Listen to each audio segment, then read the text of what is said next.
और ये भी देख रहा हूं कि तुम भी जमाई ले रहे, घड़ी तुम भी देखते, जाते क्यों नहीं, कहते क्यों नहीं कि अब जाना चाहिए।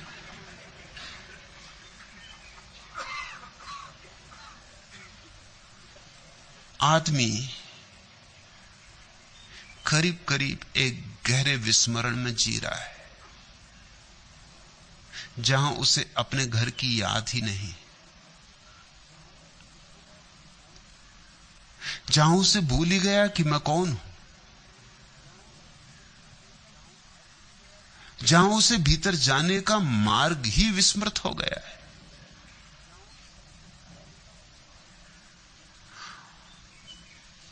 और इसलिए सारी अड़चन पैदा हो रही। एक काम कर लो, भीतर उतरना सीख जाओ, और भीतर ज्योति जल ही रही है, जलानी नहीं, बिन बाती बिन तेल, वह दिया जल ही रहा है। जो कोई करभान प्रकाश है, और जिसके भीतर प्रकाश हो गया तो निस्तारा सहज ही नाश है। गरुड़ पंख जो घर में लावे, सर्प जाति रहने नहीं पावे। इसलिए अंधेरे से मत लड़ो, प्रकाश को लाओ, और तुम अंधेरे से लड़ रहे हो। अंधेरे से लोग लड़े जा रहे हैं। कोई कहता काम वासना मिटा के रहेंगे, कोई कहता क्रोध मिटा के रहेंगे, कोई कहता लोभ मिटा के रहेंगे। तुम मिट जाओगे, लोभ नहीं मिटेगा, काम वासना नहीं मिटेगी। तुम अंधेरे से लड़ रहे, ये सब नकार है। दिया जलाओ। इसलिए मैं कहता हूं ध्यान, ध्यान और ध्यान। सिर्फ दिया जलाओ और से सब चीजें अपने आप विदा हो जाएंगी। दरिया सुमरे एक ही राम, एक राम सारे सब काम। जिसको मैं ध्यान कह रहा हूं उसको दरिया कहते हैं, राम का सुमरन एक ही बात है। एक राम सारे सब काम। फिर इतने इतने उपद्रव जो तुम अलग अलग उलझे हुए हो और पागल हुए जा रहे हो, ये सब संभल जाते हैं।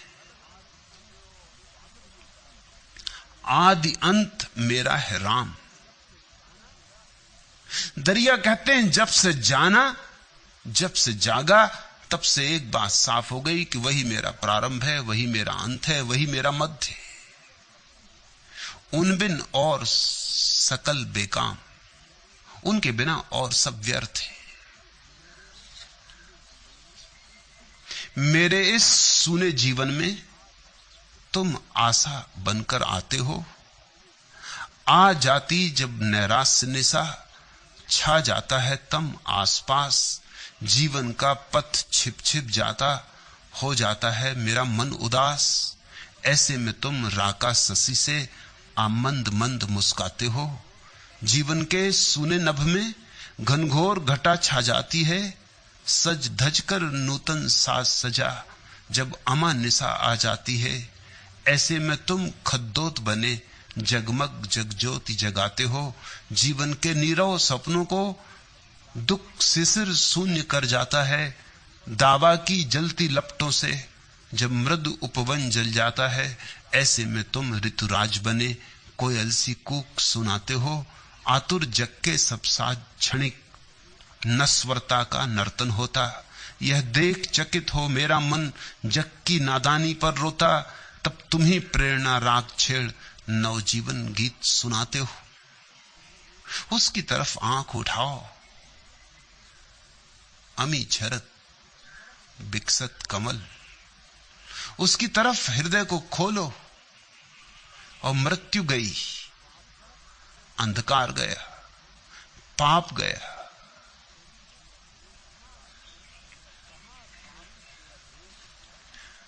कहां करूं तेरा वेद पुराना। सुनो, क्रांति का उद्घोष है दरिया के इस वचन में। कहां करूं तेरा वेद पुराना। क्या करूं तेरे वेद का और तेरे पुराण का। मुझे तो तू ही चाहिए। ये खिलौने देके मुझे ना समझा।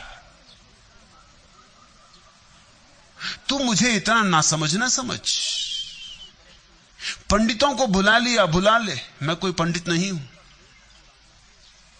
कहा करूं तेरा वेद पुराना, जिन्हें सकल जगत भरमाना।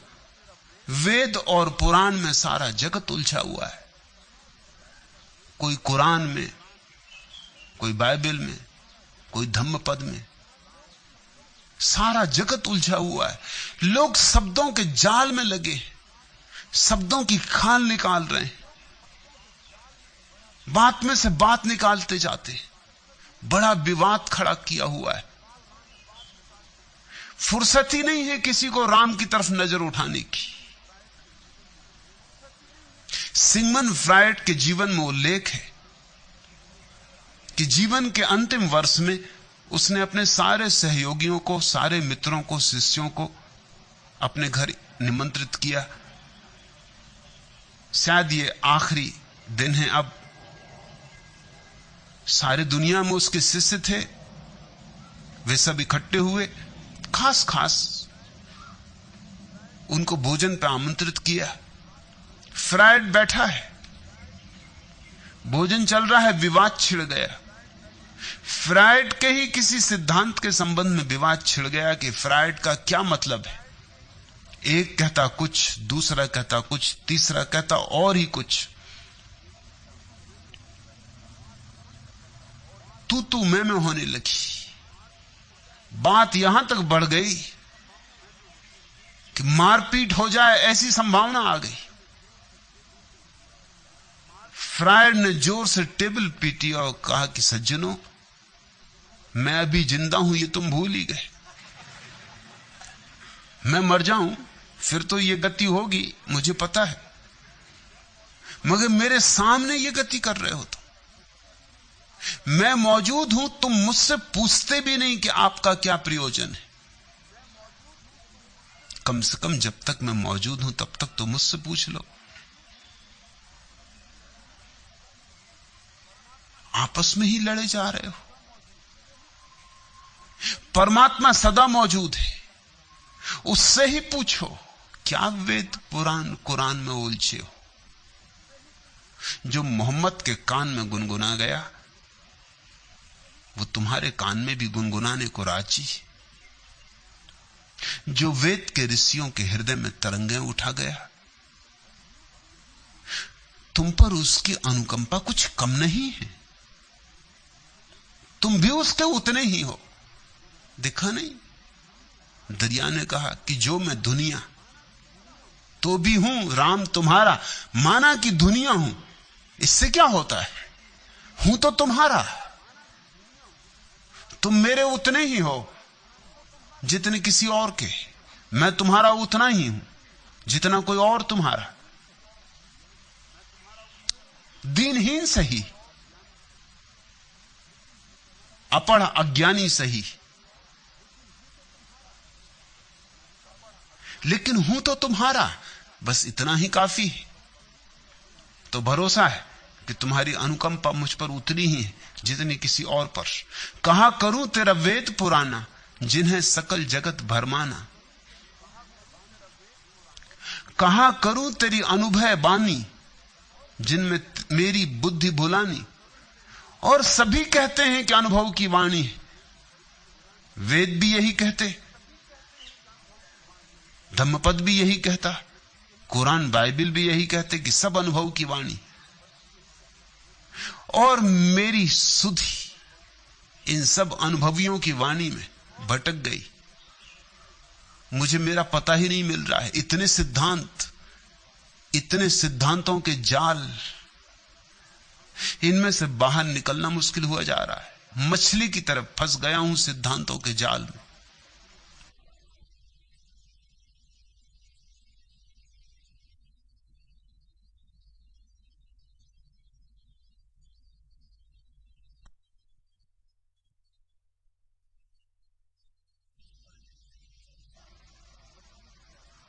और ये भी नहीं कहते दरिया कि ये अनुभव की वाणी ना होगी, लेकिन किसी दूसरे के अनुभव की वाणी तुम्हारा अनुभव नहीं बनती, नहीं बन सकती।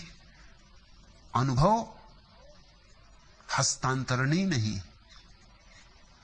अनुभव जैसे ही तुमसे कहा गया झूठ हो जाता है। मेरा अनुभव है। कोई उपाय नहीं है कि इसे मैं तुम्हारे हाथ में दे दूं। देना चाहता हूं तो भी कोई उपाय नहीं। जैसे ही शब्दों में बांधूंगा, आधा तो मर जाएगा, और फिर तुम तक पहुंचते पहुंचते जो आधा बचा है वो भी मर जाएगा, और तुम जो समझोगे वो कुछ और ही होगा। तुम वही समझोगे जो तुम समझ सकते हो। तुम्हारी अपनी अपेक्षाएं, तुम्हारी अपनी धारणाएं, तुम्हारा अपना बंधा हुआ चित्त है, तुम्हारे पास एक मन है, उस मन से ही तुम सुनोगे। मैंने सुना है, मुल्ला नसरुद्दीन एक होटल में ठहरा था, ट्रेन पकड़नी थी, भागा भागा नीचे आया, टैक्सी में सामान रखा, सब सामान रख गया, एक नजर डाली, तभी देखा कि छाता भूल गया ऊपर ही। फिर भागा, चौथी मंजिल, पुराने दिनों की कहानी, लिफ्ट भी नहीं, चढ़ा सीढ़ियां हाँपता हाँपता, जब तक अपने कमरे पर पहुंचा तब तक वो कमरा किसी और को दिया जा चुका था। तो ताले के छेद में से देखा कि भीतर क्या हो रहा है, छाते का क्या हुआ, मगर भीतर एक रंगीन दृश्य, छाता माता भूल गया। एक नए नया विवाहित जोड़ा हनीमून मनाने आया है।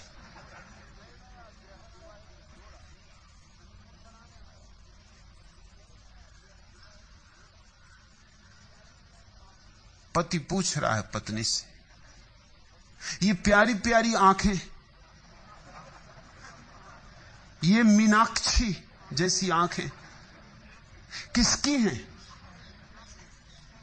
मुल्ला आतुर होकर सुनने लगा, सांस रोक के सुनने लगा। पत्नी ने कहा, तुम्हारी तुम्हारी और किसकी? और ये सुए जैसी लंबी नाक, ये किसकी है? तुम्हारी तुम्हारी और किसकी? अरे लाल सुर्ख ओंठ, और ऐसी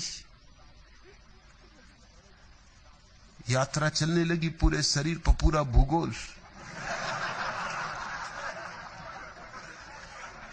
इधर मुल्ला की ट्रेन, इधर नीचे खड़ी टैक्सी, वो भोंपू बजा रहा, इधर भूगोल रसपूर्ण से रसपूर्ण हुआ जा रहा, और छाता, उसकी तो मुसीबत समझ सकते हो। अगर उससे रहा नहीं गया, जब भोंपू बहुत बजा और उसने देखा घड़ी में कि अब चूकने की स्थिति है, जोर से दरवाजा खटखटाया और कहा कि एक बात मेरी भी सुन लो, जब छाते का नंबर आया तो ख्याल रखना वो मेरा।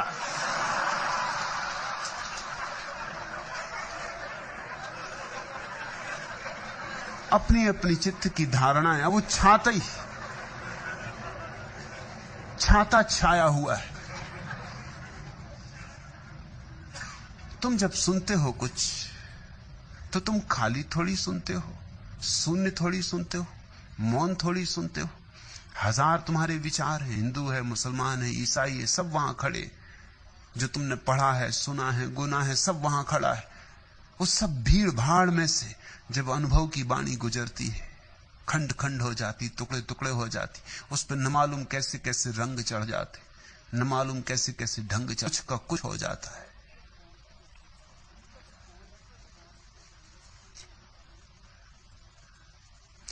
एक मकड़ी के उलझते हुए जालों की तरह जिंदगी हो गई अनबूझ सवालों की तरह, छल छलाती है भरी आंख किसी खंडहर की, कोई एहसास गुजरता है कुदालों की तरह।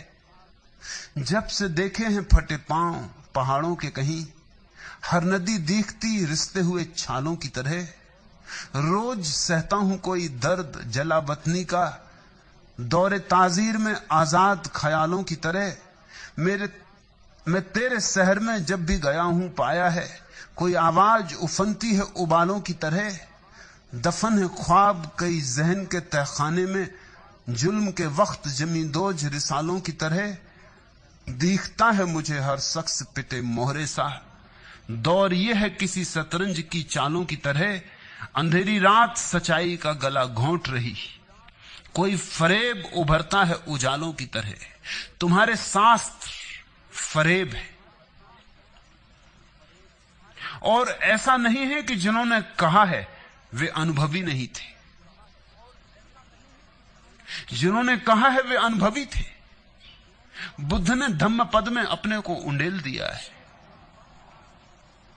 और पर्वत के प्रवचन में जीसस ने अपने प्राण डालने की चेष्टा की है, और भगवत गीता में कृष्ण ने गा दिया है गीत जितनी श्रेष्ठता से गाया जा सकता है, मगर तुम तक पहुंचते पहुंचते कुछ का कुछ हो जाता है। एक मकड़ी के उलझते हुए जालों की तरह जिंदगी हो गई अनबूझ सवालों की तरह। अंधेरी रात सच्चाई का गला घोंट रही, कोई फरेब उभरता है उजालों की तरह। शब्द बड़े फरेब सिद्ध हुए। शब्दों से सावधान। शून्य को गहो, मौन को पकड़ो, क्योंकि मौन में ही, शून्य में ही परमात्मा तुमसे बोलेगा। तुम्हारा वेद जन्मेगा, तुम्हारी बाइबल पैदा होगी, और जब तुम्हारी होगी, अपनी होगी, निजता की होगी, तुम्हारे हृदय का उस पर रंग होगा, तुम्हारी धड़कन होगी उसमें, तुम उसमें सांस लेते हुए होगे। वैसा जीवंत सत्य ही मुक्त करता है। उधार सत्य मुक्त नहीं करते, बंधन बन जाते। और चिंता ना करना कि तुम अपढ़, तुम अज्ञानी, तुम्हारे वचन वेद जैसे शुद्ध कैसे हो पाएंगे। चिंता ना करना कि तुम्हारी वाणी में बुद्ध जैसी प्रखरता कैसे होगी। चिंता ना करना। तुतलाया भी तुमने तो भी अगर सत्य तुम्हारा है तो बुद्धों के स्फटिक मणियों जैसे दिए गए सत्य भी तुम्हारे तुतलाते सत्यों के सामने फीके पड़ जाएंगे। तुम्हारा अपना अनुभव ही। अंधे से कितने ही प्रकाश की बातें करो, क्या होगा। और बड़े से बड़े महाकवि प्रकाश के गीत गाएं अंधे के सामने तो क्या होगा। और अंधे की आंख खुले और अंधा रोशनी को देख ले, सब हो जाएगा। मेरा स्वर सीमित रहने दो, कसो न इतने तार, टूटकर ही रह जाए जीवन वीणा। इसके जर्जर तारों का स्वर अस्फुट है, अस्फुट ही रहने दो। मेरा स्वर सीमित रहने दो। नहीं साध मेरी स्वर लहरी धरती अंबर को छू पाए। केवल इसे तुम ही सुन पाओ, इसको अपने तक रहने दो। मेरा स्वर सीमित रहने दो। मेरी इस निरीहता की निज क्षमता से तुलना मत करना। मेरे अंतर की साधों को निज पर अवलंबित रहने दो। मेरा स्वर सीमित रहने दो। मैंने अपनी श्रद्धा से प्रिय तुमको पूज्य देव बनाया। तुम केवल इतना ही कर दो, मुझको भी कुछ तो रहने दो। मेरा स्वर सीमित रहने दो। चिंता